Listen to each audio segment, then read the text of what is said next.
Chapter 11, Choosing a Path Part 1. After their near-death adventure, the baby and the goat immediately fell asleep. William only woke up when Anna bathed him while he was asleep. "What's wrong, little baby?" Anna pinched the baby's disgruntled chubby cheeks. "Did I interrupt your sleep?" Yes. What a cute little boy you are," Anna cooed as she scrubbed William's body with a soap. "Don't worry, you can go back to sleep after I bathe you." Anna playfully tickled the baby's armpits. To her surprise, the baby actually giggled, which made her continue her teasing.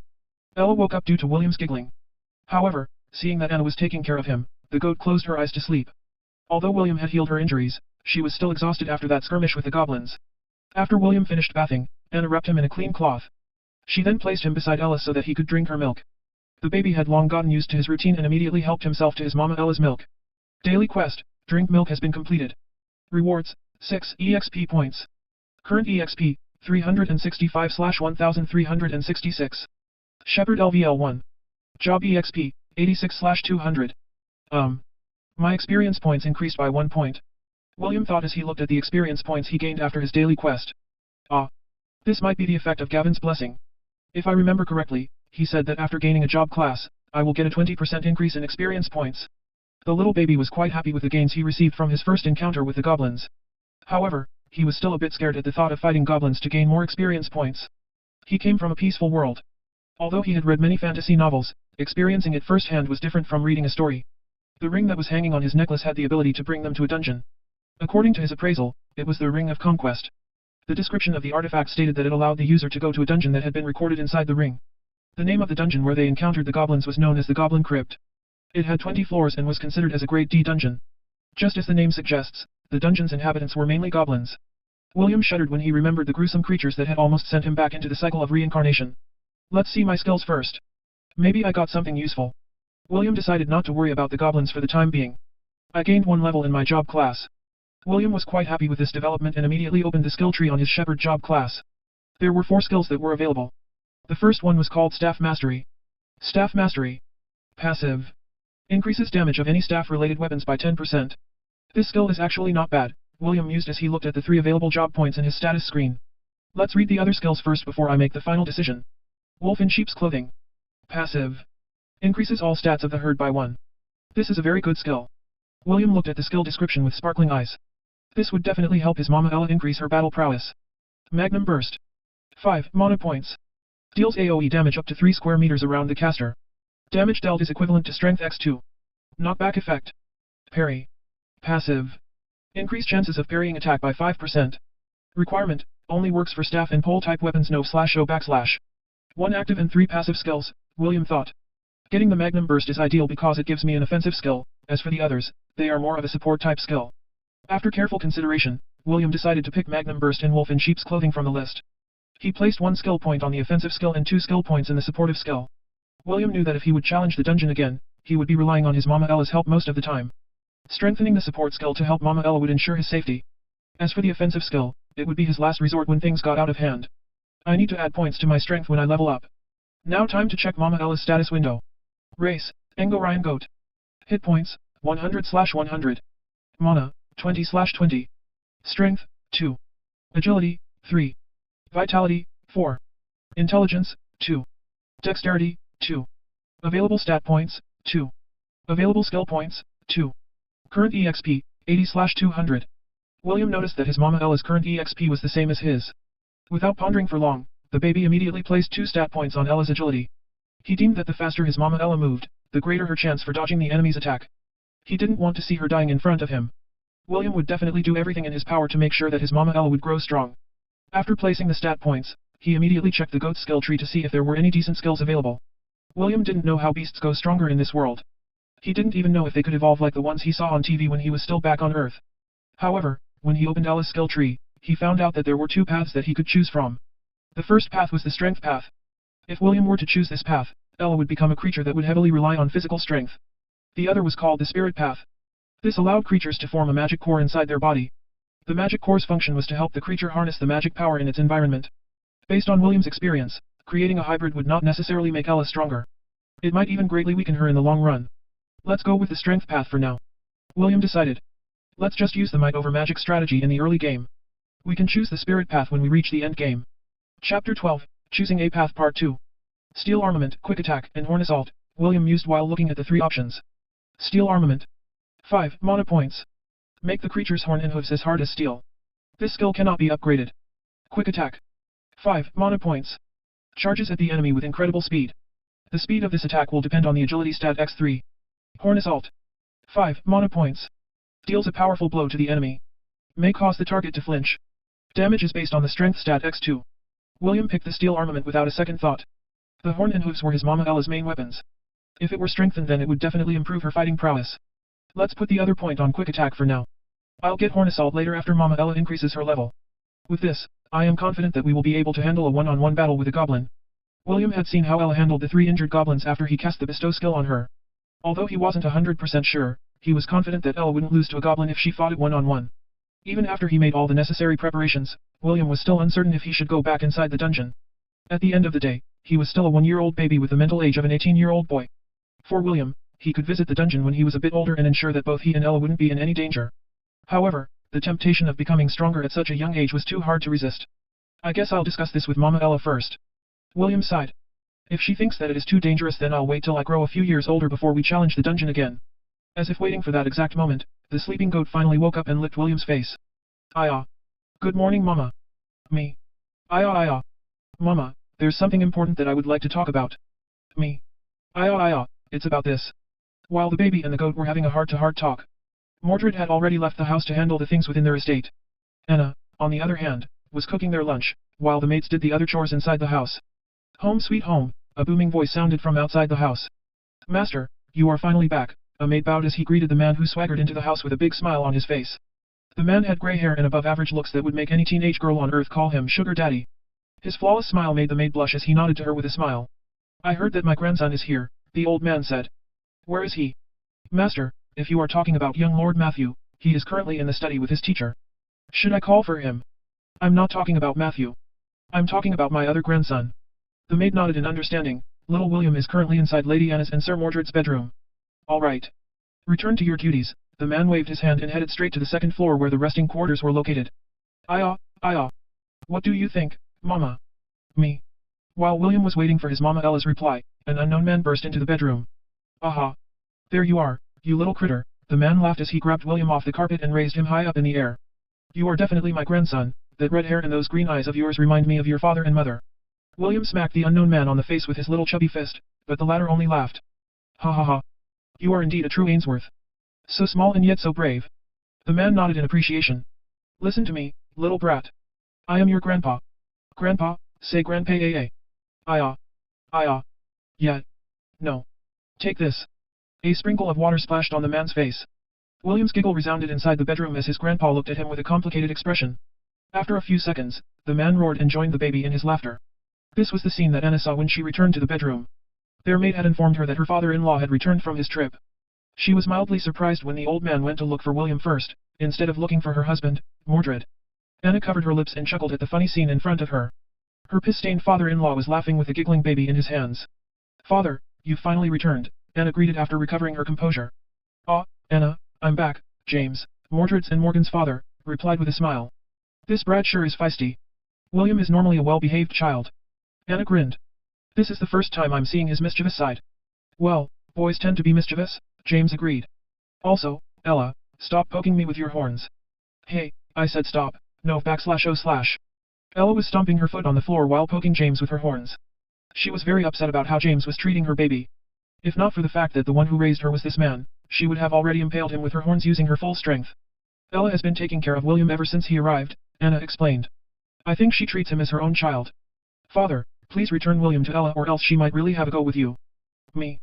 Oh, you. I just left for a year and you've already forgotten how I raised you. What an ungrateful goat you are. James snorted, but a smile hung on his lips.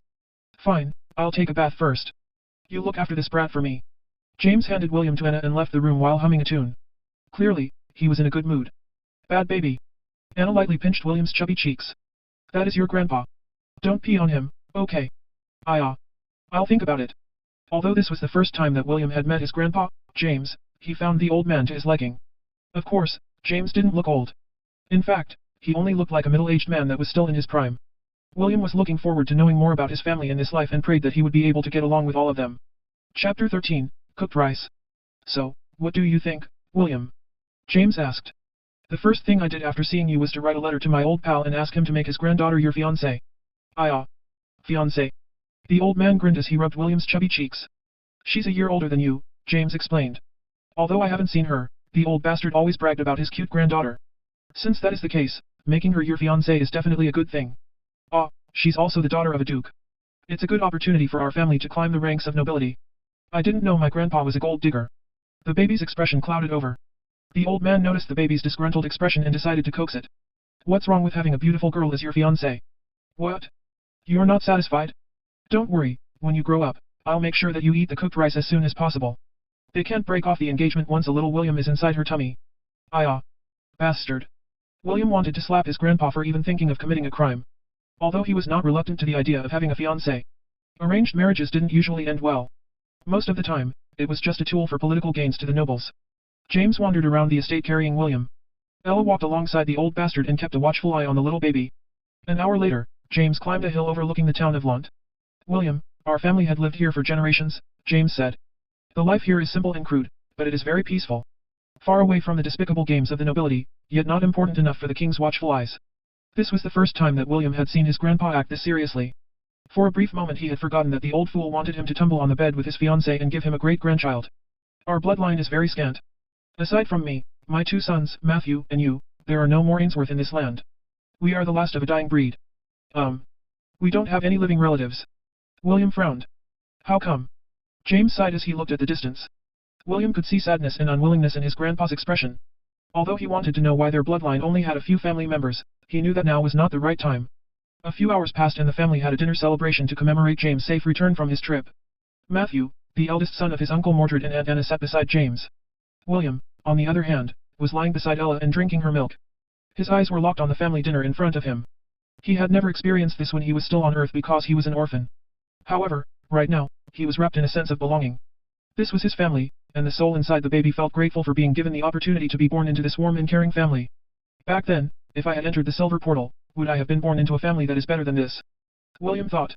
During his one-year stay at the Ainsworth residence, he found out that his real mother was in the elven continent of Silver Moon. William had no recollection of what his mother looked like. All he knew was that they were forced to separate due to his mother's circumstance. It's fine, William muttered inside his heart. I'll look for my mother when I grow older. There's no need to rush. William had already known that his father had died. He didn't know how he died, because no one in the family discussed it. Like the issue with his mother, he decided to find out more when he had reached a suitable age. After dinner, William was carried to the couple's bedroom. Ella stayed with him as usual. Mama, do you want to return to the dungeon? Me. Are you not scared? Me. You want to become stronger. The Angorian goat licked the baby's cheeks in reply. Okay, but we will return immediately if things get dangerous, okay? Me. A few hours passed and the couple was finally in deep sleep. William held the ring that was hanging on his necklace with both hands and activated it. A second later, he found himself at the familiar cavern. Ella stood beside him and was on full alert. Bestow. Ella's body glowed and she grew half a meter taller. Her stats had been raised by 10. However, that didn't end there. William's passive skills Way of the Shepherd and Wolf in Sheep's Clothing boosted the stats with 3 additional stat points. While William didn't know if the current Ella was strong or not, he was sure that she could handle a one-on-one battle with a goblin. Name, Ella. Race, Angorian goat. Hit points, 425/425. Mana, 150/150. Strength, 2, +13. Agility, 6, +13. Vitality, 4, +13. Intelligence, 2, +13. Dexterity, 2, +13. Mama, remember our agreement. We will only fight up to 2 goblins at a time, okay? Me. The Angorian goat laid down on the ground. William crawled on Ella's back in order to mount her. For some reason, the moment he sat on the goat's back, he felt that he wouldn't be dismounted even if Ella ran at full speed. It was as if the two of them had merged into a single entity. It was a strange feeling, but he didn't dislike it. Let's go, Mama. Me. The baby and goat pair snuck into the depths of the goblin crypt. William's heart beat wildly inside his chest. Although he was afraid, he was also looking forward to the possibility of becoming one of those protagonists that he had read about in the novels back on Earth. Chapter 14, Cheat Codes. 15 minutes after they arrived in the dungeon, William and Ella found their first target. It was a lone goblin that was currently making a weird dance over a bonfire. For safety reasons, William dismounted Ella's back so the goat could fight without worrying about his safety. Mama Ella, use steel armament. The goat took a fighting stance and her horns and hooves glittered for a brief moment. The steel armament skill had a duration of an hour. It was a very useful skill that ensured that Ella's primary weapons would be as hard as steel. No //O/. Use quick attack. Me. William watched as Ella's image blurred from where she stood. The next second, the goblin that was dancing on the bonfire leaped out a shriek, as its body flew a few meters away due to the impact. Ella immediately used its hooves to stomp at the goblin's face repeatedly. William half covered his eyes at the brutal scene in front of him. He only stopped covering his eyes when he heard the ringing sound of a notification. Gained EXP points, 60. Current EXP, 424/1366. Job EXP, Shepherd level 1 140/200. Ella returned triumphantly by his side. The goat licked the baby's cheeks to assure him that she was all right. Good job, Mama. Me. After taking care of 2 more goblins, Ella gained another level. Since Ella and William's skill level is the same, both of them gained a level together. Current EXP, 544/1366. Shepherd LVL2. Job EXP, 60/461. William went to Ella's stat page and unlocked the skill Horn Assault. Since there was an extra skill point, he decided to place it on Horn Assault as well. As for the 2 stat points, he decided to place all of them in Ella's agility. His battle plan for Ella was simple. He wanted her to be as nimble as possible for both attack and retreat. Since he had the bestow skill in the wolves in sheep's clothing, he didn't need to worry about adding more points to strength for the time being. William's job level had also increased, so he had 3 available stat points in hand. To be honest, he was really thankful for getting the 1 free extra skill point due to Gavin's blessing. He didn't think twice and pooled all of his skill points to wolf in sheep's clothing, giving a massive boost to Ella's stat points. Wolf in sheep's clothing 4/10. Passive. Increases all stats of the herd by 4. Strength, 2, +17. Agility, 8, +17. Vitality, 4, +17. Intelligence, 2, +17. Dexterity, 2, +17. With each extra stat and skill point in hand, William's confidence also grew. He had seen how Ella fought against the goblin and it took her 4 attacks to kill it. The body of the goblin turned into particles of light and disappeared from the dungeon. No drop loots. William stared at the space where the goblin died. Even the blood had also disappeared as if it was sucked up by the floor of the dungeon. The two continued hunting for goblins. Half an hour passed and they still hadn't encountered any other goblins aside from the one goblin they had fought earlier. I wish this dungeon had a map, William thought. It's hard to explore blind alum. The moment William thought of a map, a floor layout appeared in front of him. 70% of the map was still shrouded in darkness. Only the places they had explored earlier were visible. Ha! The saying "ask and you shall receive" is true. William exclaimed as he looked at the map in front of him. Are there other features that I can use aside from the navigation system? Can I use cheat codes? Greed is good 999999. William looked around waiting expectantly for gold coins to appear in front of him. However, nothing happened. The baby curled his lip in disdain. William had the never surrender expression on his face as he shouted the cheat codes in the games he had played back on Earth. Debug MODE1. Up, down, left, right, A, B, select, start. Tulip. Turtle. Off-road. Rosebud. Power overwhelming. Who's your daddy? William panted for breath as he finished shouting the cheat codes he was familiar with. A few minutes passed as an awkward silence enveloped the baby and the goat. So this game needs to be cleared first before I can play the NG version. Fine. Challenge accepted. William thought as she gestured for his mama Ella to allow him to mount her back. With the map hovering in front of him, William navigated the cave with ease.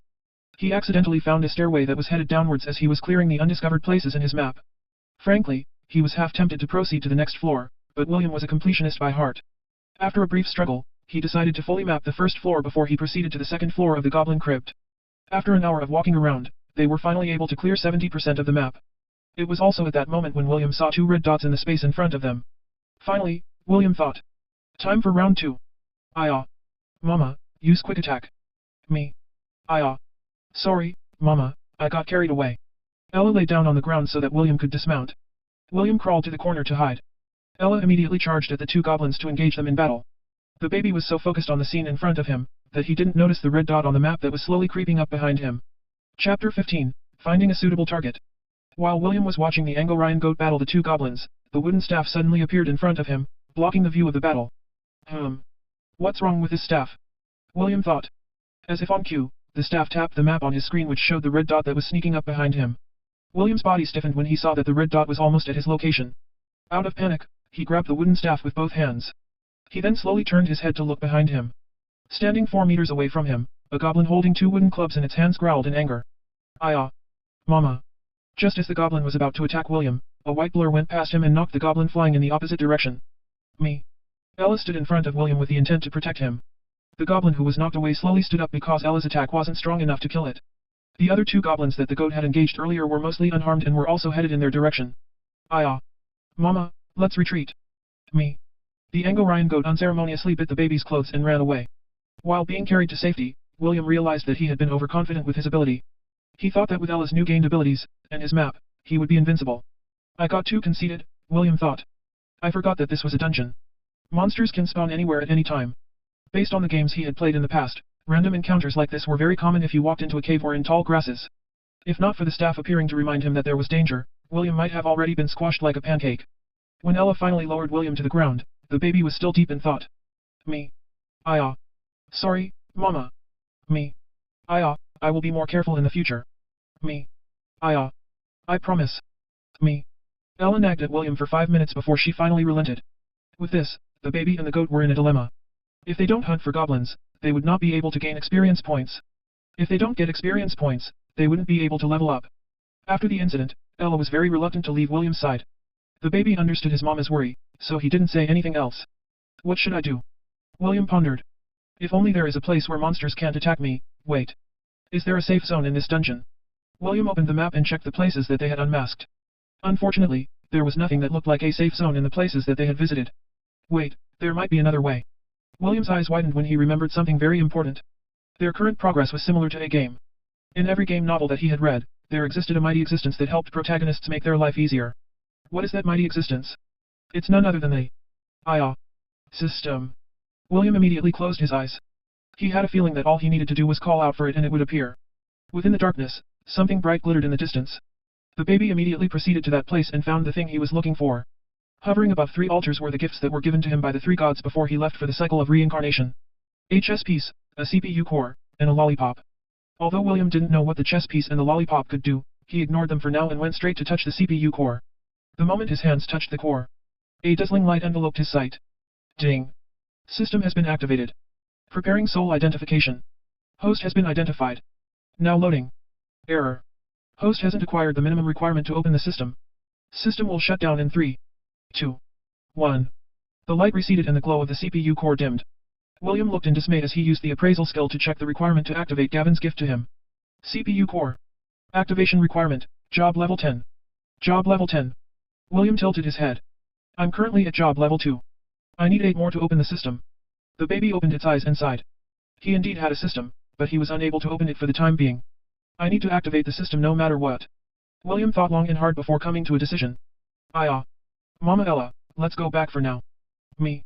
William activated the ring and returned to the living room. Although their adventure ended prematurely, William didn't think that he hadn't gained anything from his exploration. For one thing, he gained a level. Second, he was able to understand more about the item that Gavin had given him. What William didn't know was that the 3 items that were floating in his sea of consciousness were not actually simple items, but divinities. These divinities could also be called God's essence, and they contained power that could affect the laws of the world. Of course, these divinities had certain restrictions as well.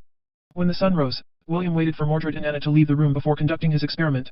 He sat on the floor and summoned the wooden staff. The staff hovered a meter away from him as if waiting for his orders. Magnum burst. The staff tapped the floor and a blast of air pushed Ella a few meters away from William. The carpets and the chair near him were blown away as well. William immediately opened Ella's status page to see if she was hurt, but her HP bar was still full. This meant that the skill didn't hurt her. Of course, he also thought of the possibility that the skill doesn't affect his allies. I need to find a suitable target, William thought. Mama, carry me. Me. I want to go outside. Me. The goat laid down and allowed William to mount it. Just like what happened in the dungeon, William felt that he and Ella had become one. It was a surreal feeling. He even thought that even if he swayed his body side to side, he wouldn't fall off from her back even if he wanted to. As the 2 left the room, they were discovered by William's grandpa, James. Oh. James looked. Where are the 2 of you going? Outside. Me. I don't really understand. But, make sure to not stray too far from the house, okay? Okay. Me. James watched in amusement as the goat and the baby left the house through the front door. No./o/. That child reminds me of my childhood, James muttered. Just a year old and already out seeking for an adventure. Chapter 16, A Storm is Brewing. Ah! Magnum burst. A shower of leaves fell down on William's head as he tried his skill on a tree. The bark of the tree had no visible damage, but the effect of the AoE had activated. Magnum burst. 5 mana points.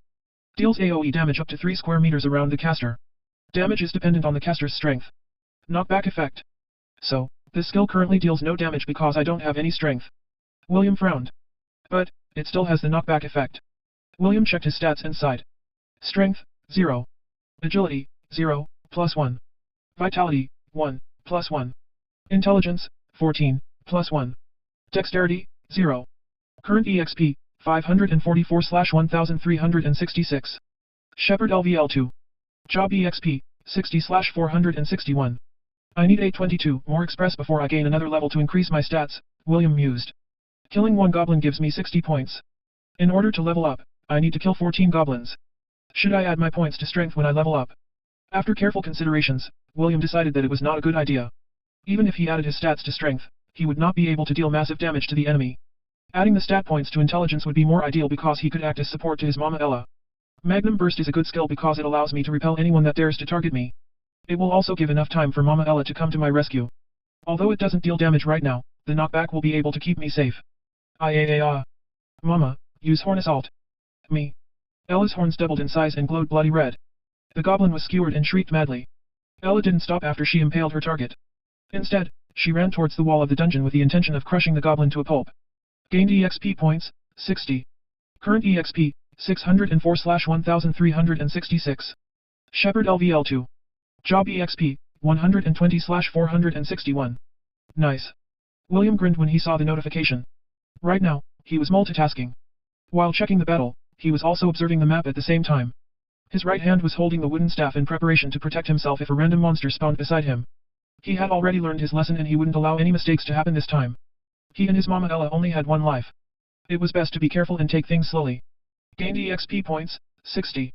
Gained EXP points, 60. Gained EXP points, 60. Gained EXP points, 60.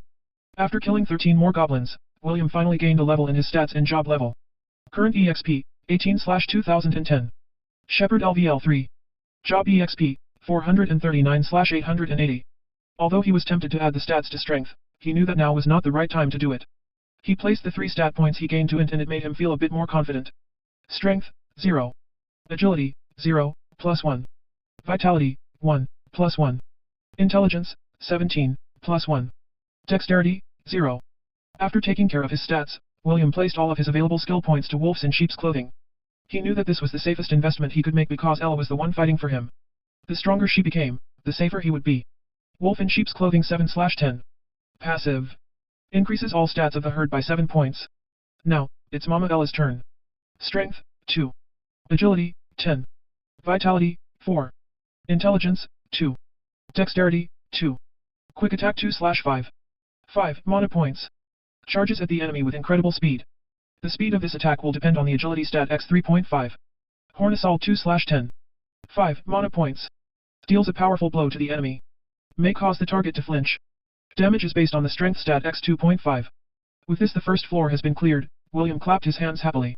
Time to go to the second floor and see what kind of adventure is waiting for us. Ella licked the baby's cheeks. Clearly, she was in a good mood. She could feel herself getting stronger. For her, it was a good thing. Her only concern was William's safety. As if reading her thoughts, William reached out to hug her neck. Don't worry, Mama. I'll keep myself safe. Me. Let's go to the second floor, no //o/. Me. William sat on Ella's back with a smile on his face. The Angorian goat walked steadily as it descended, carrying her baby, to the second floor of the goblin crypt. 9 years passed swiftly, like the grains of sand inside an hourglass. For William, those 9 years were filled with close calls as he and Ella walked the thin line between life and death. Of course, he could choose not to use the Ring of Conquest and live a peaceful and stable lifestyle. However, he didn't choose that route. He didn't want to waste his youth doing nothing but eating and sleeping. His mentality in regards to his second life was largely due to the influence of the novels that he had read when he was still back on Earth. William knew that if he didn't grasp the opportunity to become stronger while he was young, he would regret it for the rest of his life.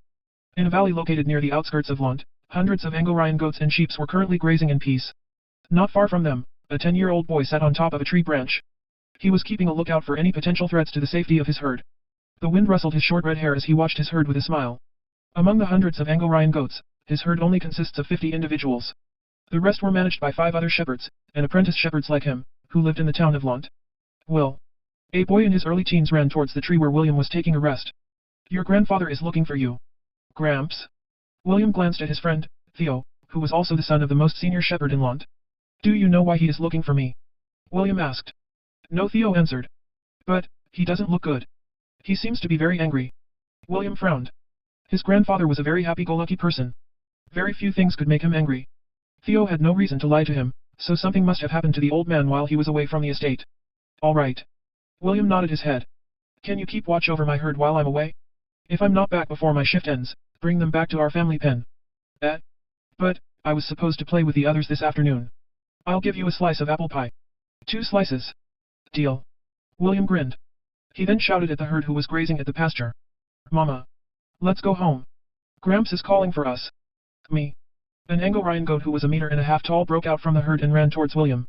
The boy jumped off the branch and landed nimbly on the back of his mama Ella. The two traveled back to their residence in haste. What William didn't know was that there was a storm brewing within the Ainsworth residence, and it was all because of him. Chapter 17, Guests from Afar Part 1. As William and Ella neared their estate, they noticed a luxurious carriage in the distance. He had never seen a carriage like this in Lant, so he assumed that they were having guests from outside their border. Right beside the carriage was a 6-meter-tall creature. This beast had the head and wings of an eagle, and the body of a lion. It was very easy for William to identify this creature that came from myths and legends. A griffin, William muttered as Ella stopped in front of the beast to give it a better look. The Anglo-Ryan goat raised her head and stared at the griffin. The griffin stared back. William could see the disdain in its proud and sharp eyes. It was as if the two of them were just mere insects passing through and not worthy of its attention. Let's go, Mama, William said as he caressed Ella's neck. It's just an overgrown burb. Me. It's not a bird, Mama, it's a burb. Me. A burb is what you call a bird that is having an identity crisis. The goat looked at the griffin one more time before nodding her head. She agreed with William that this creature was not a bird, but a burb. Since it was a burb, she didn't have to bother with trying to figure out why it had legs instead of talons. Clearly, this bird was having an identity crisis. The goat looked at the griffin with pity before walking towards their house. Me. I agree, Mama. This burb is truly pitiful. The griffin was a very intelligent creature. Naturally, it understood William and Ella's conversation, and it made it very angry. If not for the fact that it was tied to the carriage, it would have already trampled the two insects who dared to look at it with pitiful eyes. With a belly filled with anger, the griffin gave a deafening shriek, but William and Ella didn't even bother to give it a second glance. They were more curious about who their guest was. Since they rode such an amazing carriage pulled by a griffin, their identity would surely be not ordinary. Grandpa, I'm back. William shouted as he opened the door.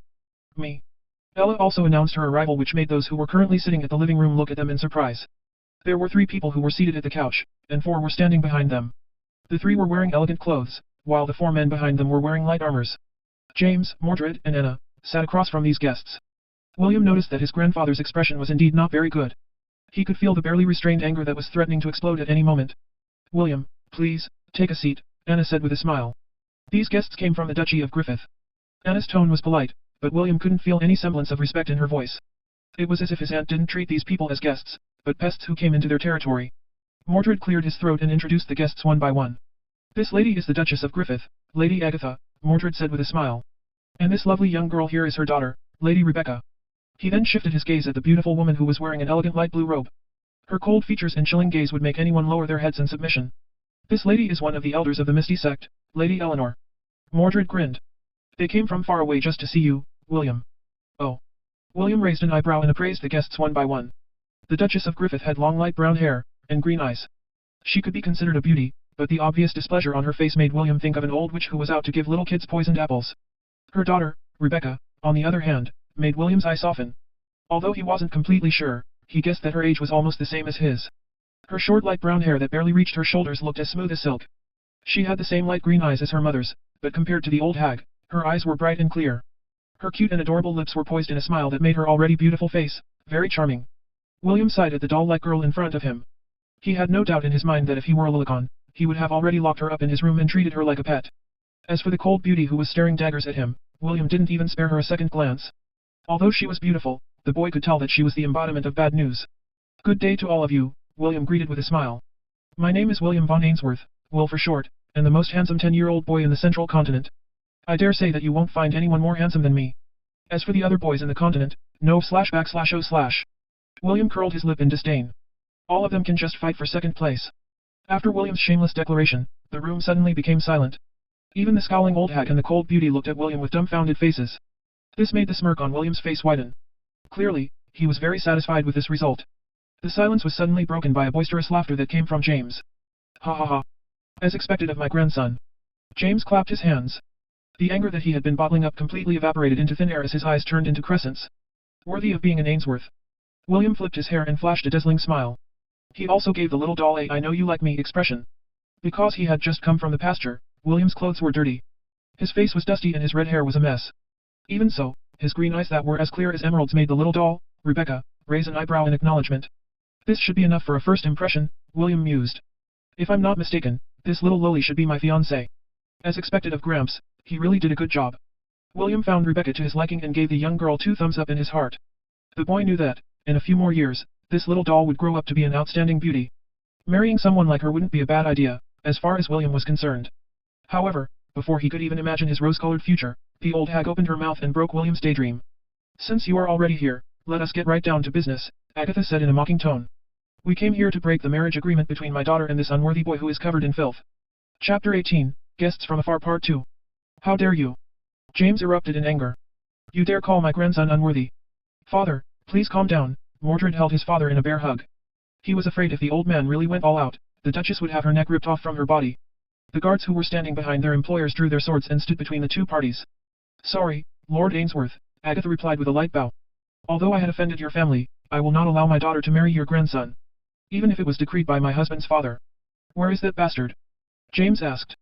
Bring him here. I want him to explain the reason why he is backing out of our agreement. The old duke had gone to explore the desert in the south, Agatha replied. I'm afraid that it would be impossible to get in touch with him at this point in time. James laughed in contempt. I see. So, you took the opportunity while he was away to break this engagement. In short, he is not aware of your actions, am I right, Lady Agatha? Yes. The old duke is not aware of my actions, Agatha admitted. Her stance made it clear that she was not going to back down. She was hell-bent on breaking the marriage agreement while her husband's father was away from their duchy. Good. Good. Good. James glared at the woman in front of her. To think that a little baroness would act like this after marrying a duke. Truly disappointing. So, is your husband in agreement to this as well? My husband shares the same opinion. Agatha raised her chin. The current Duke of Griffith doesn't recognize this arranged marriage. If you want to talk to him then feel free to come to the Dukedom of Griffith. We will be more than happy to give you our hospitality. Hospitality? James sneered. ASL*T like you and that bastard better wash your necks. You want me to come to your duchy? Fine, I will bring the Red Plague along with me when I visit. I want to see just how the two of you are planning to give me your hospitality. Agatha and the cold beauty, Eleanor, from the Misty sect had a sudden change in their expression. They looked at the old man in shock because they knew that he was dead serious. What's wrong? James said in disdain. Scared? You think you and your husband have the authority to break this agreement? As for you, Eleanor of the Misty sect, it seems that you and those old hags in your ice mountain have a lot of free time. Do you also want me to give you a visit? I'm very curious, what kind of hospitality will you give this old man? Agatha's and Eleanor's expressions were very grim. Although the possibility of the Red Plague returning to their kingdom was low, they couldn't deny this possibility. Both of them couldn't afford to pay the consequence if the old man made his threat a reality. Gramps, calm down. William patted his grandfather's arm. You are being rude to our guests. You brat. I'm doing this for you. If there weren't other people around, James would have already grabbed the little prick and spanked his bum to oblivion. Don't worry Gramps, I'll handle this, William said with a smile. Just calm down. I don't want you to get a heart attack. It's just not worth it. Aunt, can you bring Grandpa to his room? I'll take care of our guests for the time being. Anna eyed her nephew with appreciation and nodded her head. Father, let's go. I'm sure that William will be able to deal with these pests our guests. James snorted and left the living room in a huff. Mordred sighed and motioned for his nephew to sit by his side. Seeing that the dangerous situation had died down, the 4 guards sheathed their weapons and stood behind their employers. All right, so you came here to break the marriage agreement. William nodded his head. Can you tell me why? Agatha looked at the boy in front of her in surprise. The way he acted was not that of a 10-year-old. Although she didn't feel like she was talking to an adult, she still thought that the one who was taking the lead in the conversation was not a child. Allow me to answer your question, Eleanor replied. Rebecca is a genius. A genius that is only born once every 200 years. As her master, I can't allow my disciple to marry a nobody. Ah, I see. William nodded his head. Perfectly understandable. Why you agree? Eleanor frowned. You agree that you are not worthy of my disciple. You are mistaken. William shook his head. I understand your reason, but I don't agree with it. However, since you came here to break the marriage agreement due to this reason, you must surely have made sufficient preparations, right? Agatha was starting to feel that the filthy boy in front of her was not as simple as he seemed. His mannerisms, and the way he acted, made her feel that this marriage agreement wasn't a big deal to him. What do you mean made sufficient preparations? Agatha asked. What I mean is, have you prepared your compensation? William smiled. Since you are planning to break the marriage agreement, you should have brought a suitable compensation to make us agree to your demand, right? Mordred, who was listening to his nephew, had a calm expression on his face. However, deep inside, he was very alarmed. William had never acted like this in front of them before, and for a moment, he was unsure if the boy sitting next to him was his real nephew or not. I see. Agatha nodded her head. You want compensation, right? Very well, how much gold do you want? Gold? I'm not interested in gold, William replied. Do you think we are poor? Yes, Agatha thought. You are poor, Eleanor mused. Very poor. Rebecca smiled. No //oh/. Actually, we are very poor. Mordred sighed in his heart, but didn't say anything. He needed to act as if gold wasn't a big deal to him in order to support his nephew in the negotiations. My goodness, where is our manners? William placed his hand over his forehead as if he had completely forgotten something. Aunt Helen, please serve our guests some tea. Here, use these special leaves I picked on my way back home. William shamelessly picked the leaves, and grasses that were stuck on his clothes one by one. He didn't even spare the leaves that had fallen on his head while he slept in the valley. As you wish, young master. Helen, the maid of the family, took the leaves with a smile. She then proceeded to the kitchen in order to brew the special tea for their guests. Don't worry, tea will be served shortly. William gave his guests a bright smile. I want to show all of you our hospitality. Mordred averted his gaze and gave a light cough. Although he was poor, he was not shameless enough to serve tea made from the wild grasses that the goats of Lant fed on in the valley. Agatha and Eleanor did their best to keep their disgust from appearing on their faces. They couldn't believe that William actually dared to serve them tea made from wild grass. This was a slap to their faces and it made them seethe in anger. Rebecca, on the other hand, looked at William with amusement. She didn't really care about the marriage agreement and didn't think much of her fiancé. However, the more she looked at William, the more pleasing he became in her eyes. Chapter 19, William's Compromise Part 1. Here you go, young master, Helen said as she served the tea in front of William. Thank you, Aunt Helen, William replied. I promised Theo that I'd give him 2 slices of apple pie. Please, hand it to him when he comes later to return our sheep. Understood. Helen nodded her head and left the living room. William picked up the teacup and took a quick sip before glancing at their guests. Well then, let's get down to business. William smiled. So, what kind of compensation did you prepare in order to bribe our family to break this engagement? Like I said earlier, we don't need gold. We're not poor. Agatha glanced at Eleanor before taking the initiative to start the discussion. Then what do you want? Agatha asked. Treasures, artifacts, William replied. As long as it has value then I'll take it. Eleanor took a small box from her storage ring and showed it to William. In this world, rich and influential people were able to afford these magical artifacts who were able to store items in a separate dimension. According to William's knowledge, the maximum capacity of the best storage ring in the continent was only 2 square meters. Although it made things easier to carry things around, the space was quite limited. Eleanor opened the box and showed its contents to William. This is called the Pill of Growth, Eleanor explained. This is a very expensive pill that is worth 2,000 gold coins. If you agree to break this marriage agreement, I will give this to you. You want me to break the marriage agreement for a pill that is only worth 2,000 gold coins? William asked in a mocking tone. He then glanced at Rebecca and grinned. In your master's eyes, you are only worth 2,000 gold coins. Rebecca frowned, but didn't say anything. Seeing her reaction, Eleanor's face sank. Although the young genius had accepted her to be her master, the two of them hadn't started their apprenticeship. She was planning to take Rebecca to the Misty Sect to start her training, but postponed it when she discovered that she was engaged to a country bumpkin. As an elder of the prestigious sect, she wouldn't allow her disciple to have any kind attachment to a nobody. Agatha and her husband shared her opinion. This was also why they took advantage of the old duke's absence. Both of them wanted to break the engagement that was made when Rebecca was only 2 years old. Of course this is not the only thing that I am willing to give you, Eleanor said through gritted teeth. This is only one of the things that you will obtain if you agree to break the marriage agreement between the two families. Can I see that pill? William asked. Okay. Eleanor passed the box over so that William could take a closer look. The elder of the Misty Sect was confident that the boy was ignorant of such a treasure. What she didn't know was that William had the almighty appraisal skill at his beck and call. Pill of Growth. When consumed, this pill will permanently increase all stats by 1. William snorted and unceremoniously made a gesture for his mama Ella to come closer. Mama, this is good stuff. William grinned. Me. Try it, Mama. William placed the pill inside Ella's mouth, which shocked Agatha, Eleanor, and the 4 guards behind them. The Angorian goat chewed the pill and its eyes widened in surprise. Is it good? William asked. Me. Just so. Ella nodded her head in confirmation. Although the pill had raised all of her stats by 1, the taste was not satisfactory for her. Why you? What have you done? Eleanor couldn't believe her eyes. The boy actually fed the Pill of Growth to a goat. What a waste of resources. The 4 guards glared at William. They felt their heart ache because a pill of growth was worth 5,000 sect credits. They had to work for 2 years in order to get enough points to exchange for it at the Misty sect. What's wrong? William asked back. It's just a cheap pill of growth.